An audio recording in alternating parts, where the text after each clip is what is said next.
प्रश्नावली 1.4 बिना लंबी विभाजन प्रक्रिया किए बताइए कि निम्नलिखित परिमेय संख्याओं के दशमलव प्रसार शांत हैं या अशांत। शांत का अर्थ होता है कि 13 में 3125 से भाग दिया जाए तो पूरा का पूरा कट जाए।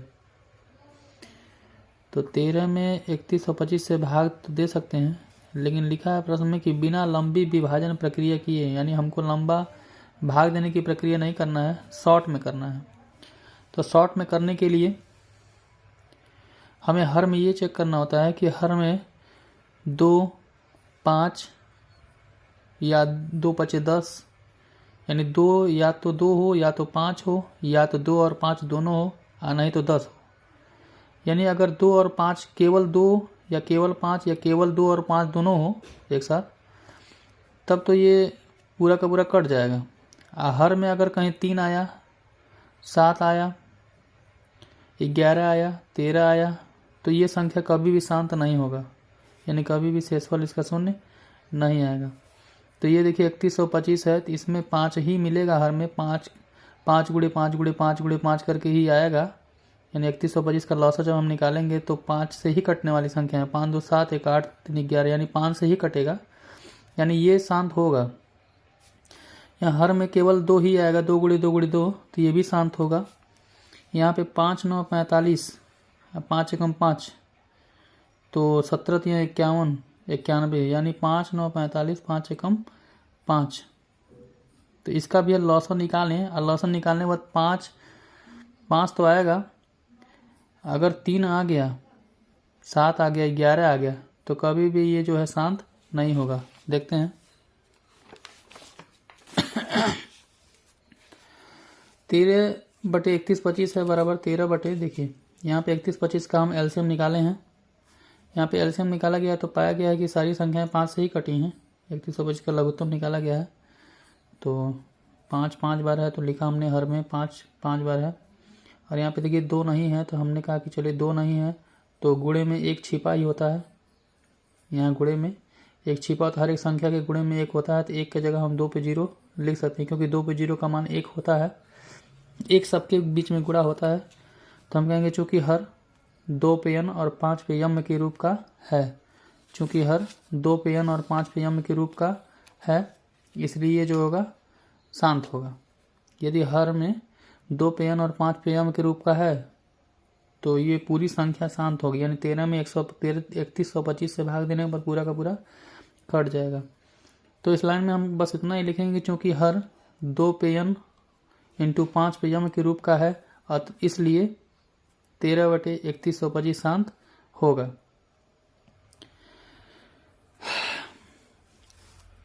तो पहले नंबर का क्वेश्चन नंबर पहले का ही दूसरा है 17/8। 17/8 में देखिए 8, यहाँ 8 को लिख सकते हैं 2 पे 3, क्योंकि 2 गुणे 2 गुणे 2 3 बार होगा। और यहाँ पे देखिए 5 नहीं है तो 5 पे 0 लिख दिए, क्योंकि सबके गुणे में 1 होता है, तो 5 पे 0 लिख सकते हैं। 5 पे 0 का मान 1 होता है। तो यहाँ पे भी कहेंगे चूँकि हर 2 पे n और 5 पे m के रूप का है, इसलिए जो है 17/8 भी शांत होगा। यहाँ पे 64/455, 455 का एलसीएम लेंगे तो 5 9 45, 5 1 5, यानी 5 गुणे 7 गुणे 13 आएगा।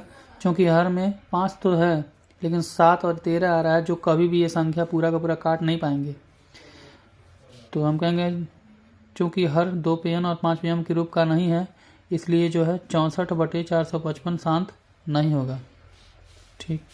15/1600 है। 15/1600 में देखेंगे तो हर जगह 2 या 5 ही होगा, क्योंकि 1 10 में 2 गुणे 5 होगा, इसमें भी 2 गुणे 5 होगा, और ये 2 है, यानी ये भी जो है 2 पे n और 5 पे m के रूप का है। एक चीज़ और इसमें देखना होता है कि ऊपर नीचे कैंसिल करके चेक कर लेते हैं।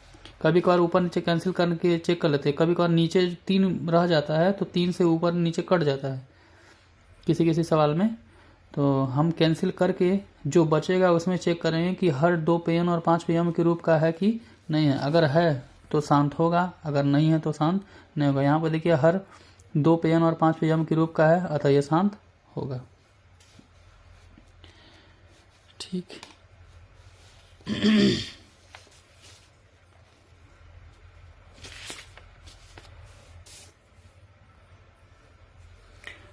ऊपर दिए गए प्रश्न में उन परिमेय संख्याओं के दशमलव प्रसारों को लिखिए जो शांत हैं। अब इस प्रकार के सवाल में जो ऊपर का पहला नंबर क्वेश्चन था, प्रश्न नंबर 1 में जो प्रश्न था, जो भी शांत हैं उनका दशमलव प्रसार करना है। तो हम आपको दिखाते हैं कि कैसे दशमलव प्रसार कर सकते हैं। तो 13/3125 था, इसको पढ़ते हैं 3125। मैथमेटिकल में इसको 3125 पढ़ते हैं, 3125 कभी पढ़ते नहीं हैं, वैसे व्यवहारिक जीवन में हम लोग पढ़ लिया करते हैं। तो सही तो यही है कि 3125।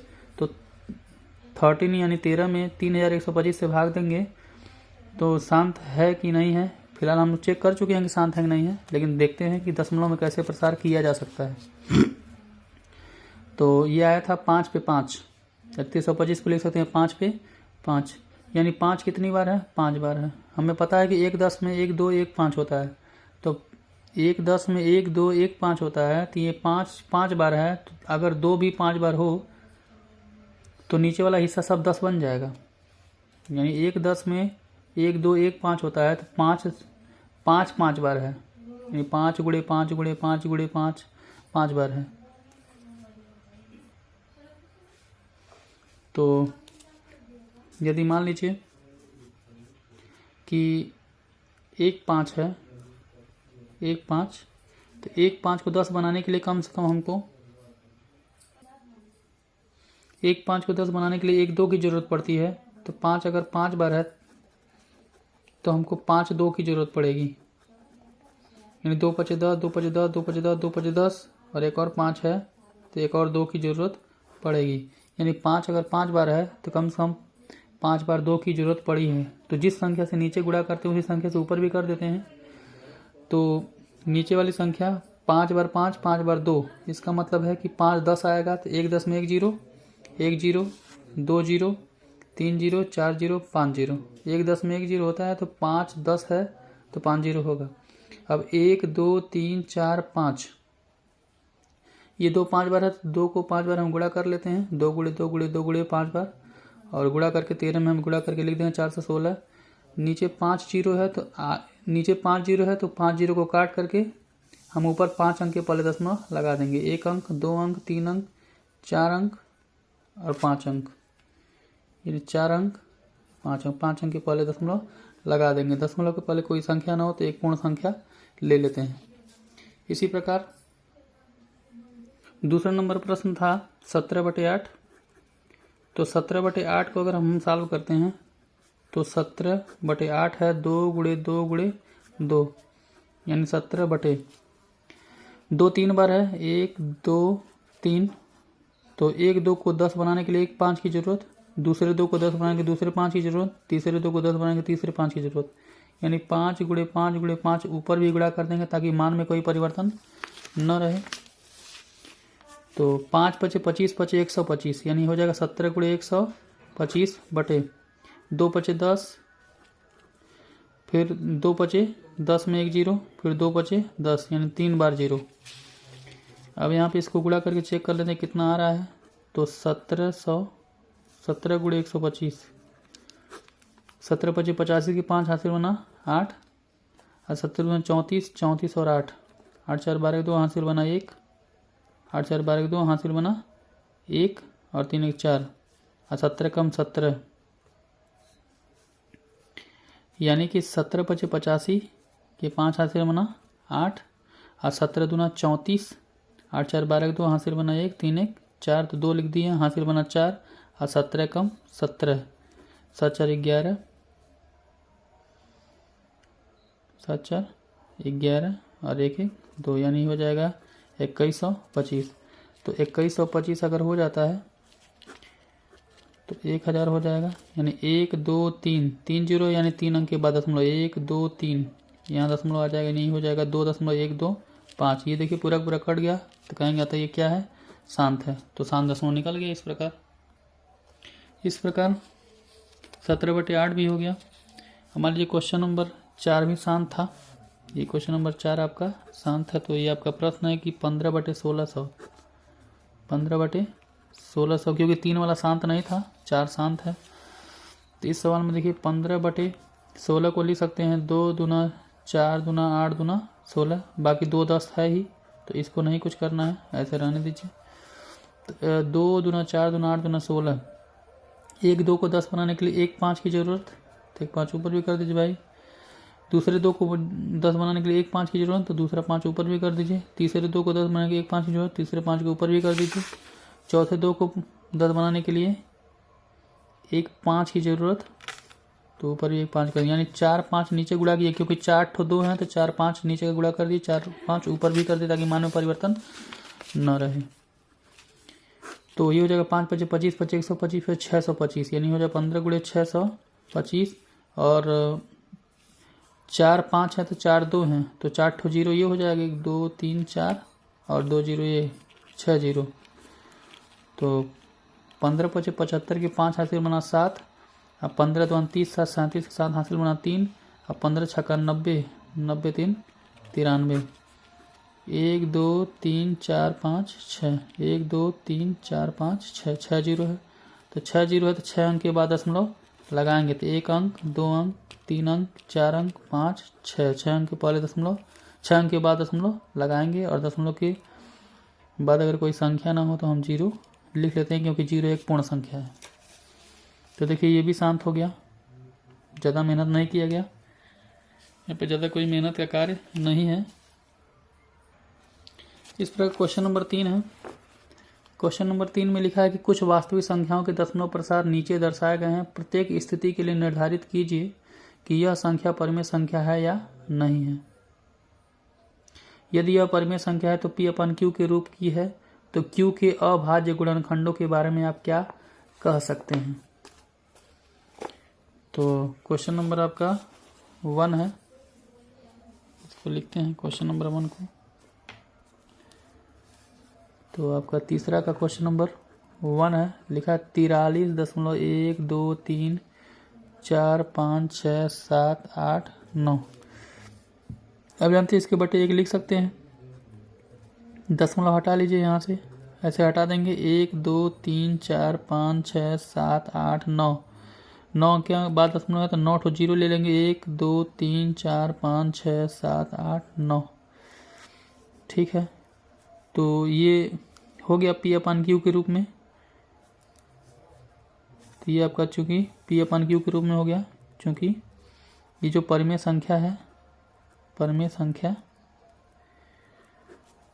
P/Q के रूप में हो गया, जहाँ Q is not equal to 0, जहाँ Q 0 के बराबर नहीं है, Q 0 के बराबर नहीं है। तो इसमें लिखा है कि प्रश्न में लिखा है कि Q के अभाज्य गुणनखंड के बारे में। तो Q में आप जानते हैं कि 2 और 5 है, तो कहेंगे कि चूंकि हर 2 गुणे 5 1 2 3 4 5 6 7 8 9, 9 0 है तो 9 ठो 2 होगा, 9 ठो 5 होगा,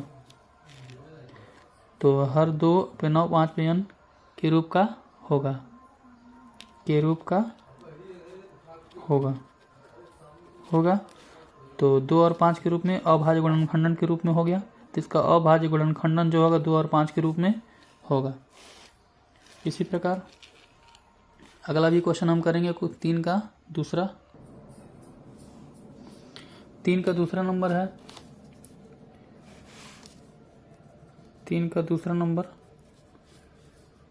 0.120, फिर 12 00, फिर 12 000, फिर 12 4 बार 0 ... चूँकि हम ये कह सकते हैं अपरिमेय संख्या है। देखिए इस प्रकार की संख्याएं हमेशा अपरिमेय संख्याएं होती हैं कि देखिए एक बार 12 के बाद 0 लिखा गया, फिर 12 के बाद 00, फिर 12 के बाद 000, 12 के बाद 4 बार 0। तो ऐसे संख्याएं जो बढ़ती हैं ये अपरिमेय संख्याएं होती हैं। कहेंगे चूँकि यह संख्या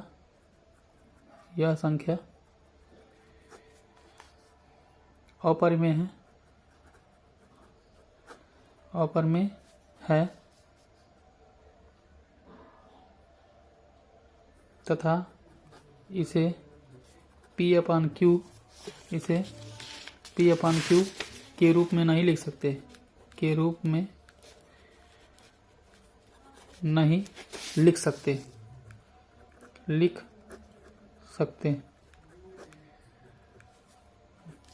तो जब इसे लिख ही नहीं सकते हैं तो अभाज्य गुणनखंड का कोई चांस ही नहीं है।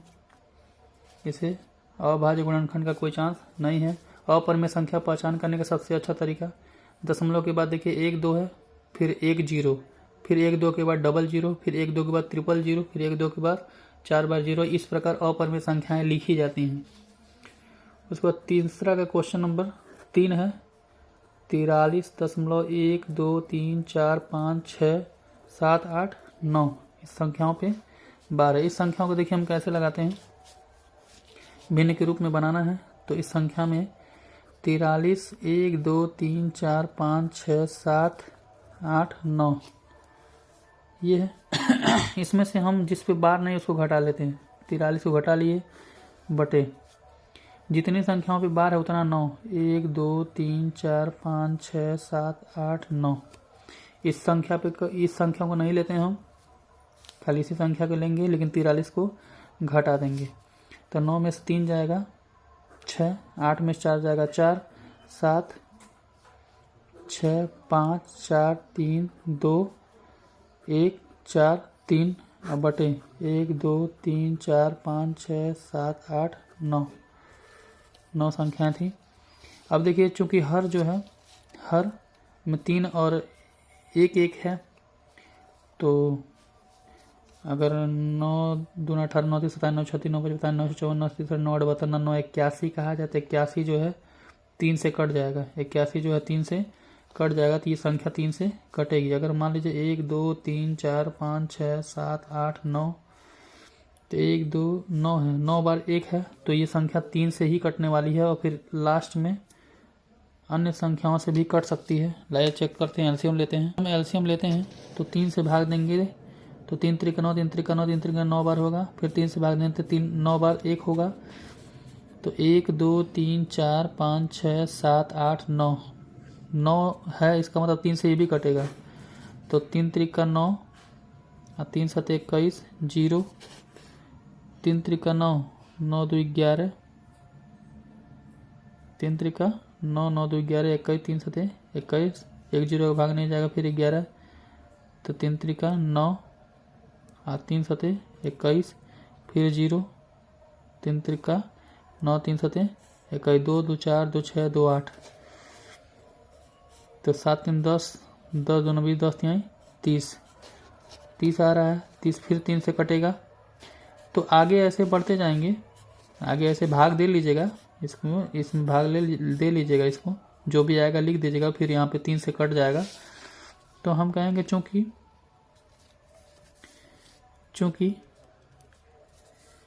P/Q के रूप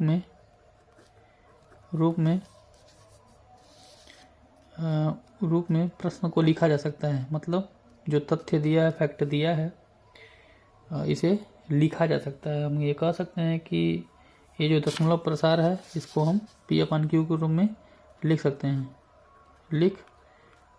हैं। इसे P/Q के रूप में लिख सकते हैं। और हर के अभाज्य गुणनखंड होंगे।